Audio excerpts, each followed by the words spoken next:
Teams managed by the best leaders are 30% more loyal and 26% more productive. So it's no surprise that many companies have responded to the economic downturn by focusing on leadership quality. To get an immediate lift in leadership performance, almost 2/3 of companies make major management team changes, while the same sized group undergoes restructuring. So which strategy is best? Neither, really. If you need better leaders now, look inside your own company, then take a hard look at your company. I'm Dion Love with the Corporate Executive Board, a business advisory firm. Over the next 2 minutes, you'll learn how to identify and solve for the top 3 risks to leadership performance. Advice that could help your company outperform revenue expectations by as much as 30%. Before we break down the risks, let's first define leadership performance. Leaders themselves are only part of the equation, because leadership doesn't exist in isolation. Making management team changes isn't enough to drive leadership quality.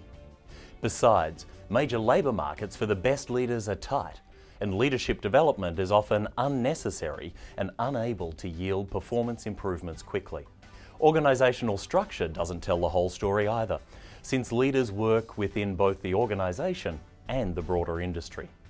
Restructuring, then, can do more harm than good, especially if it leaves leaders without role clarity, authority, or good working relationships. Enter market situation, or an external impact like competitor strength or consumer behaviours. Interaction among leadership, organisation and market situation determines leadership performance. The best companies align all 3, making the right leaders and organisation available to address a given market situation. Companies must manage 3 risks to leadership performance. First, the market changes, but the leaders in the organisation don't, creating a static system. The best companies plan for change rather than simply reacting to it. This proactive decision-making is especially important to retaining talent, improving productivity, and increasing employee confidence. Second, the market changes, but leaders don't. To avoid developing legacy leaders, the best companies don't just build leader competencies, but help leadership prioritise competencies and apply behaviours to specific functions and challenges.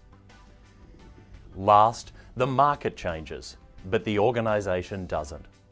To solve for an organisational obstruction, most companies jump into a costly restructuring. Unilever, for one, went in a different direction. Unilever conducts a global talent and organisational review every year in order to remove barriers to achieving strategic objectives, both hard barriers, such as lack of resourcing or oversight, as well as soft barriers around culture and process. Companies that successfully manage these 3 risks to leadership performance find that nearly half of their leaders outperform MBO expectations.